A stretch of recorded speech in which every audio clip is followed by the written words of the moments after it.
ఓం మహాగణాధిపతయే నమ. ఓం గురుభ్యో నమ. ఓం శ్రీమాత్రే నమ. మనం ఈరోజు జూలై మాసంలో గ్రహస్థితి ఏ విధంగా ఉంది, దాని మూలంగా ఎవరెవరికి ఎటువంటి ఫలితాలు జరగనున్నాయి అనేటువంటి విషయం చెప్తుంది నేనైనప్పటికీ కూడా చెప్పిస్తుంది సాక్షాత్ లలితామ్మ వారిగా భావిస్తూ, ముందుగా అసలు గోచారం ఎలా ఉంది అని చూసుకున్నట్లయితే, మీనరాశిలో శని, వృషభంలో స్వక్షేత్రంలో శుక్రుడు, మిథునంలో గురువు యొక్క సంచారం జరుగుతుంది. ఆ యొక్క శుక్రుడు 26వ తేదీ వరకు అక్కడ ఉంటాడు. 27వ తేదీ నుంచి గురువుతో శుక్రుడు కలుస్తాడు. అదేవిధంగా మనకి కర్కాటకంలో బుధుడు ఉన్నాడు, మరియు అదేవిధంగా సింహరాశిలో కుజుడు కేతువు యొక్క సంచారం జరుగుతుంది. కుంభంలో రాహు. ఇక చంద్రుడు ప్రతి 2.5 రోజులకు ఒక్కో రాశి మారుతూ ఉంటాడు. అయితే ఈ యొక్క విషయాల వల్ల, అంటే ఈ గ్రహస్థితి వలన ఎటువంటి స్థితిగతులు ఉంటాయి, అలాగే ఏ పరిహార మార్గం చేసుకోవడం ద్వారా దాని నుంచి బయటపడతాం అనేటువంటి విషయాలు మనం ఒక్కొక్క లగ్నరీత్యా తెలుసుకుందాం. లగ్నం తెలియని వారు రాశి నుంచి చూసుకోండి. మేషలగ్నము, మేషరాశి. మీకు మీ యొక్క లగ్నాధిపతి పంచమ స్థానంలో కేతువుతో కలిసి ఉన్నాడు. కాబట్టి ఇక్కడ మీరు ముఖ్యంగా జాగ్రత్త తీసుకోవాల్సింది ఏమిటి అంటే, ప్రధానంగా ఎవరైనా సరే సంతానం కలగట్లేదు అని ఐయుఐలు ఐవీఎఫ్లు చేయించుకునేటువంటి వారు కాస్త జాగ్రత్తగా ఉండాలి. ఇది ప్రధానంగా తీసుకోవాల్సిన అంశం. రెండవది, ఫ్రెండ్స్తోని షేర్ మార్కెటింగ్ రిలేటెడ్ సంబంధించినటువంటి అంశాలలోని, మరియు ఏదైనా ఒక ఇంపార్టెంట్ డెసిషన్స్, ముఖ్యంగా రాజకీయ నాయకులు మరింత జాగ్రత్తగా నిర్ణయం తీసుకోవాల్సినటువంటి పరిస్థితి ఉంది ఇక్కడ. అదేవిధంగా ధనస్థానంలో ధనాధిపతి, ఫైనాన్షియల్గా మంచి గ్రోత్ ఉంటుంది, ఫైనాన్షియల్గా రావాల్సిన డబ్బులు కూడా వస్తూ ఉంటాయి. వ్యాపారంలో లాభాలు కూడా ఇస్తాడు ఈ కాంబినేషన్ అనేటువంటిది, దానిలో ఎటువంటి డౌట్ లేదు. కాకపోతే కాస్త 3లో గురువు ఉన్నందుకు కొన్నిసార్లు, అంటే గతంలో ఏర్పడినటువంటి చిన్న చిన్న మిస్అండర్స్టాండింగ్స్, డిస్ప్యూట్స్ లాంటివి క్లియర్ అవ్వడానికి ఇది తోడ్పడుతుంది. అలాగే 26వ తేదీ లోపల, జూలై 26వ తేదీ లోపల మీకు రావాల్సిన ధనం కూడా కొంతవరకు రావడం, కొంత ఫ్రీ హ్యాండ్ అంటారు, అంటే కొంతవరకు ఫ్రీ అవుతారు మీరు. కాకపోతే 4వ స్థానంలో 6వ అధిపతి ఉన్నందుకు బిజినెస్ లోన్స్ వస్తాయి, అందులో ఎటువంటి సందేహం లేదు. కాకపోతే ఎంతైనా శత్రుక్షేత్రంలో ఉన్నాడు కాబట్టి ఆ యొక్క బుధుడు విద్యాపరమైనటువంటి విషయాల్లో కొంత స్ట్రెస్ కూడా ఉంటుంది. కాస్త కొత్తగా ఎవరినైనా ఫ్రెండ్షిప్ చేసుకునే విషయంలోని, ప్రేమ వ్యవహారాల విషయంలోని, షేర్ మార్కెట్లో తొందరపాటు నిర్ణయం తీసుకోవడం, ఇట్లాంటివి చెయ్యకండి దయచేసి. అలాగే మరొక విషయం ఏంటంటే, ఈ సప్తమ ద్వితీయాధిపతి అంటే 7వ అధిపతి, 2వ అధిపతి ఎవరైతే ఉన్నారో, ఈ 7, 2 అధిపతులు ప్రధానంగా ఈ శుక్రుడు అయినందుకు ఇక్కడ ఏంటంటే 7 and 2 లార్డ్స్ అవి 2లో ఉన్నందుకు మీ యొక్క జీవిత భాగస్వామికి కూడా ఏదైతే తను కావచ్చు, అతను కావచ్చు, ఫైనాన్స్ కోసమో లేకపోతే పలానా కొన్ని ఇన్సూరెన్సెస్ మూలంగా ధన సంబంధించిన విషయాల్లోని కలిసి రావడానికి చాలా అనుకూలంగా ఉంది చెప్పుకోవాలంటే.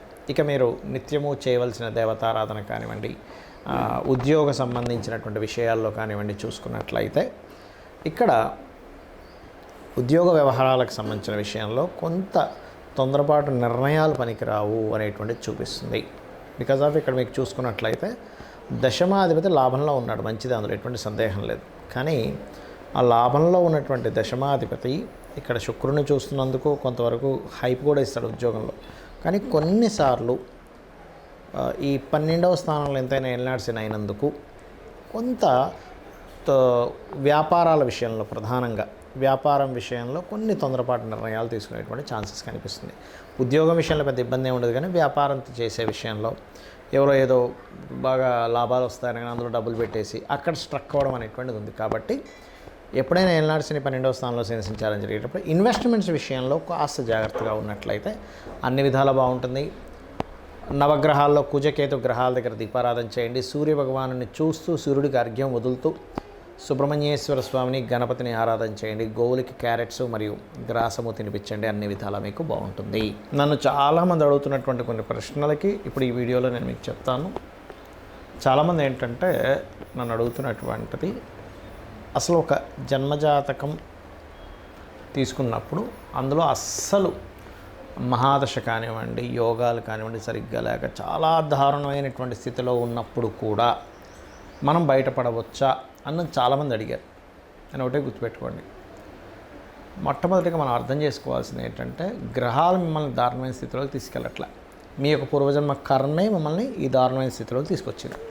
అది బ్యాడ్ కర్మ అయితేనేమో ఒక రకంగా ఫైనాన్షియల్గా, హెల్త్ పరంగా, అపకీర్తి పరంగా అన్ని విధాలా ఇబ్బంది పడతాం. గుడ్ కర్మ ఉంటే అదే పరంగా మనిషి ఒక స్టేజ్కి వెళ్తాడు. అయితే మనం ఇక్కడ అర్థం చేసుకోవాల్సింది ఏంటంటే కర్మ మనల్ని ఆ స్టేజ్కి తీసుకెళ్తుంది. కానీ ఆ కర్మ ప్రదాత అయినటువంటి ఆ యొక్క అమ్మవారు కానివ్వండి, స్వామివారు కానివ్వండి, పరమేశ్వరుడు అనుకోండి, మీరు పూజించేటువంటి ఏ దేవతా స్వరూపం అయినా కానీ, అది విష్ణువు, శివుడు, రుద్రుడు ఎవరైనా కానీ, వాళ్ళ చేతిలో వాళ్ళ యొక్క కనుసైకల్లో ఈ విశ్వం మొత్తం తిరుగుతూ ఉంటుంది, గుర్తుపెట్టుకోండి. అయితే మీరు ఎటువంటి గ్రహస్థితిలో జన్మించినా ఒకటి నిత్యము గనక దేవతారాధన చేయడము, జస్ట్ మీకు ఏ మహాదశ ఏ అంతర్దశ నడుస్తుందో దానికి సంబంధించిన దానం కనుక ఇవ్వగలిగితే ఇంకేం పెట్టుకోకండి, నేను భగవంతుడిని పట్టుకున్నాను, నాకు ఖచ్చితంగా మంచి జరుగుతుంది అనేటువంటి భావనలో ఉంటే 100% సెట్ అవుతుంది. ఇక రెండవ ప్రశ్న ఏంటంటే, కొంతమంది ఈ మధ్య నన్ను అడిగారు, ఏమండి ఇప్పుడు ఇవాళ రేపు ఎక్కువ సిజరన్స్ అవుతున్నాయి కదా, సిజరన్లో పుట్టినటువంటి వ్యక్తికి కూడా గ్రహాల యొక్క ప్రభావం పడుతుందా అని. ఒకటే గుర్తుపెట్టుకోండి, మనకి పూర్వజన్మ కర్మ వల్ల గ్రహ ప్రభావం అనేది మన మీద ఉంటుంది. ఇప్పుడు సిజరన్లో పుట్టినంత మాత్రం ఆ వ్యక్తి జ్వరం లేకుండా లేదు, ఆ వ్యక్తికి అంటే C-సెక్షన్ చేసి బయటికి తీస్తారు న్యాచురల్గా కాకుండా. అదేవిధంగా ఆ వ్యక్తికి ఏ ఇబ్బందులు రాకుండా ఉండట్లేదు, ఎందుకంటే మంచి కర్మ లేదా మనం ఒక బ్యాడ్ కర్మ చేసామా, మంచి కర్మలు చేసుకున్నామా అనేది పూర్వజన్మ దీన్ని బట్టి ఉంటుంది. అయితే ఇక్కడ మరొక క్వశ్చన్ దీనికి అనుసంధానంగా ఏమడుగుతున్నారంటే, ఇప్పుడు మనం పెట్టినటువంటి ఒక ముహూర్తంలో పెట్టుకుంటాం అంటే చాలామంది అడుగుతుంటారు, ఏమండి ఇలాగా న్యాచురల్ డెలివరీ అవ్వదు, సో మీరు ఎవరినైనా పురోహితుల్ని లేకపోతే ఆస్ట్రాలజర్ని కనుక్కొని పలానా 1 వీక్లో మీరు ఒక మంచి రోజు చూసుకొని చేసుకోండి, పలానా టైం అని చెప్తూ ఉన్నప్పుడు ఆస్ట్రాలజర్ని సర్వసాధారణంగా తల్లిదండ్రులు వాళ్ళు పడ్డ కష్టాలు కాకుండా వాళ్ళ పిల్లలైనా బాగుండాలనేటువంటి ఒక మంచి ఆలోచనతో వస్తారు. తద్వారా పలానా రోజు చేసుకోండి బాగుందని చెప్పడం జరుగుతుంది. అయితే ఇక్కడ ఏంటంటే క్వశ్చన్ ఏంటంటే, చాలామంది మరి అలాగ మనం ముహూర్తం పెట్టినప్పుడు ఆ వ్యక్తికి అన్ని కర్మలు పోతాయా ఒక మంచి ముహూర్తంలో పుట్టినప్పుడు అంటే, ఒకటే చెప్తానండి మీకు, మనం పెట్టడం కాదు అసలు అక్కడ ముహూర్తం.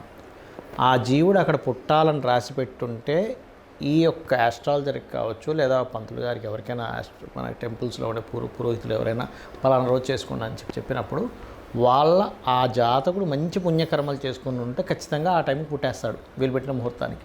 లేదనుకోండి, నేను చాలా కేసెస్ చూసింది ఏంటంటే, మంచి ముహూర్తం పెట్టినా కూడా జీవుడికి ఆ టైంలో పుట్టే యోగం లేదు. అంటే ఆ జీవుడు పలానా కర్మలు అనుభవించడానికి ఒక పర్పస్ కోసం పుడతారు. ప్రతి ఒక్కరు కూడా ఖచ్చితమైన ఒక పర్పస్ ఉంటుంది. ప్రతి జీవి ఒక పర్పస్ కోసం పుడుతుంది. ఆ పర్పస్ కోసం పుట్టేటప్పుడు ఏ సమయంలో పుట్టాలో ముందే డిసైడ్ అయి ఉంటుంది.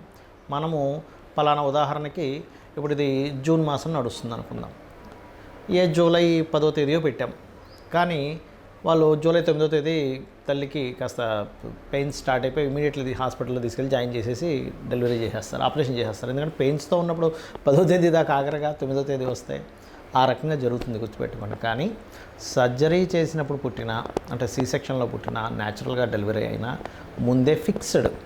కాకపోతే ఏంటంటే కొంచెం వీళ్ళు చేసుకున్న పుణ్యం ఉంటుంది, తల్లిదండ్రులు చేసుకున్న పుణ్యకర్మలు ఏవైనా ఉంటాయి, అవి కొంతవరకు వీళ్ళని సరైన సమయంలో పుట్టేలాగా కూడా తోడ్పడుతుంది. అయితే ఇక్కడ చాలామంది ఏంటంటే భయపడుతున్న అంశాలు ఏలినాడు శని, కాలసర్ప యోగం, ఇది చాలా పెద్ద ఎఫెక్ట్ ఇస్తుంది అనేటువంటిది ఒక మిత్తులో ఉంటున్నారు.